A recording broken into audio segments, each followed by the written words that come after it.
government works against you. That lie is your enemy. It goes against your values. It goes against your virtues and against your goodness. It tricks you as a good person into condoning and advocating and funding evil. Because you've been tricked into believing, and I was tricked into believing, that if it's done in a certain way with certain rituals and elections and constitutions, then it's okay. And I never realized for years and years that my devout, well-intentioned political action was fueling evil. And I'm not exaggerating. Because advocating that your neighbor be violently robbed is evil. And we all recognize that, except in the context of politics. Well, most of us here recognize it even in that time. But most of the rest of the world think, I vote for Congress to pass a law and impose a tax on this, and then you have to pay it or else bad things happen to you. That's okay. That's legitimate. That's law. That's law and order. That's civilization. Without that, we would all be wild animals. So these are not things we fundamentally believe. These are things that fundamentally go against our values and our priorities and the way we want to interact with other human beings, which is why it takes so much training for us to accept things that go directly against who we are inside, what we believe in, what we actually want. Because if you ask a good person, like, describe your ideal society, nobody says, everyone's violently dominated. If you meet someone who says that, run the other way. Stay as far away as you possibly can. That's good. If they want to be violently dominated, if they want to go to some S&M whatever, be my guest. Just don't tell me I have to go. But people, again, the reason there is hope, and so many people say, oh, dude, you look back at thousands of years of history, and it's violent domination, and it's war, and this group of tyrants and this group of tyrants descend upon us to kill each other for years and years and years, and then whoever wins, there's still a tyrant in charge. The lines might change between tyrant territories, but there's still a tyrant in charge on both sides, and nasty things keep happening. We keep having war, we keep having conflict. But, oh well, I guess that's how it is. The beauty is that isn't how it is. And the only reason I have any hope, I remember being in political action, and I can remember to the point I thought, I know, if I'm being honest with myself, I know that political action cannot fix this. I can go out there and say, rah, rah, rah, for the Libertarian Party, I can rah, rah, rah against them, and we need that. But I know voting will not result in freedom. And this was back when I believed in government. But if I was honest, I had to say, this isn't going to work. I don't know why I'm throwing all this effort in. The people out there seem to want this. They play the game. They go along with it. Why do I think that screaming about this for 4 more years is going to suddenly make everybody choose freedom? And so I was really bummed out, thinking, I can holler from the rooftops how great I am about stuff, but we're just going to lose. We'll have tyranny forever. The beauty is we won't. Because to fix the world, we don't have to fix government. If we have to fix government to fix the world, we're doomed. It doesn't fix ever. What we have to do, and we don't even have to do anything to it. We don't have to overthrow it. We don't have to vote in a new one. If everybody whose door gets knocked on by that guy says, I don't want you controlling me and I don't want you controlling my neighbor, that guy is just a wandering idiot.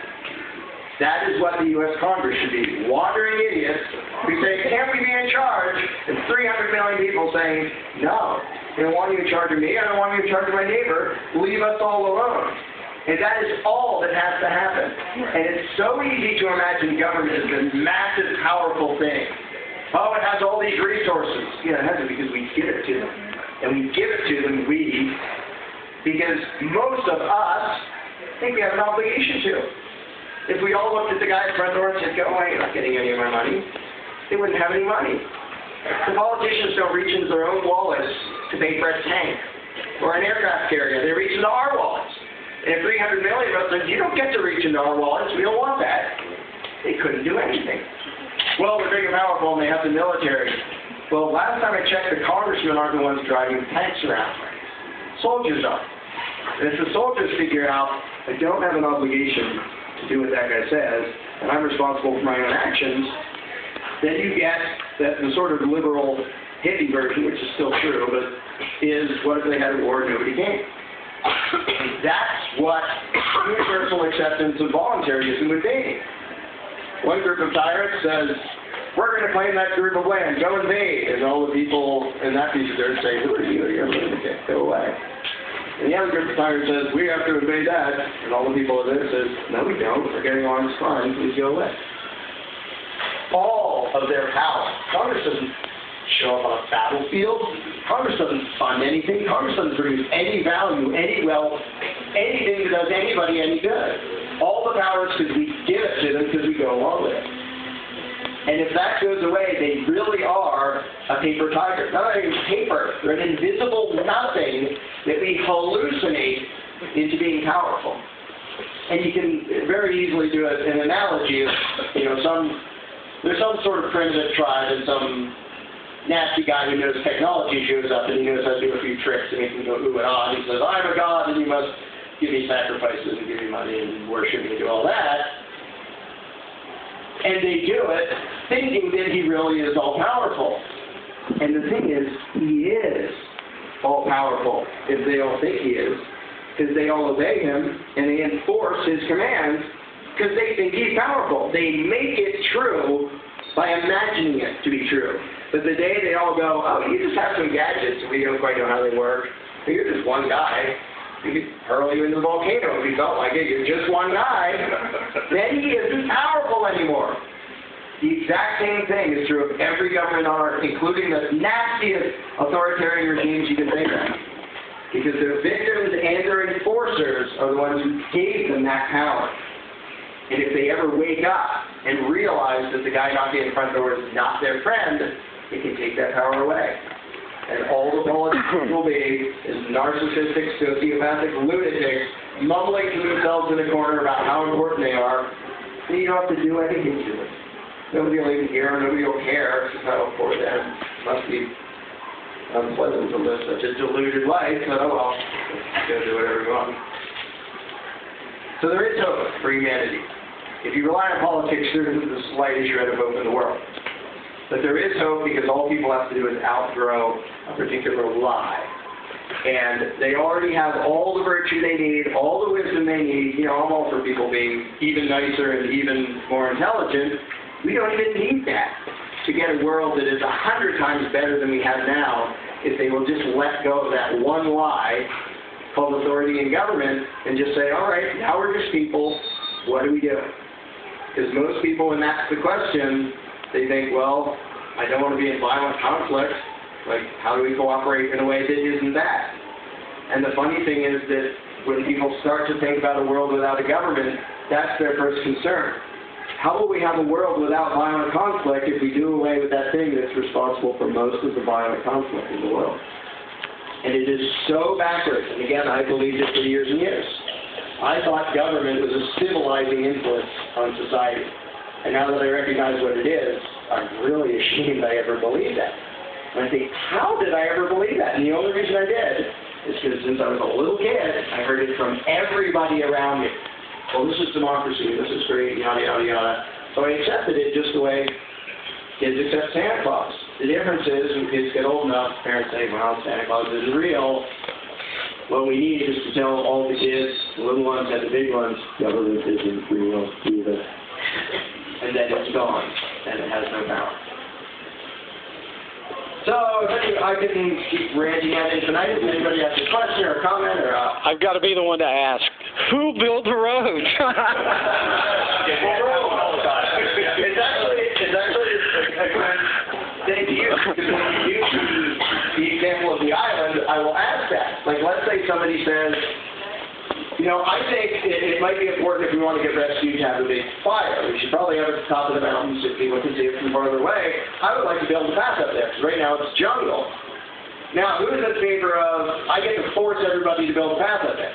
Everybody says, no. Well, who would chip in some of their effort to help build a path? And some people say yes, and some people say no, and some people say, I'm more concerned with this, or whatever. So in the island scenario, nobody chooses government as the solution to the question about the roads. And it's true of every other question you bring up. And I would go through things about protection.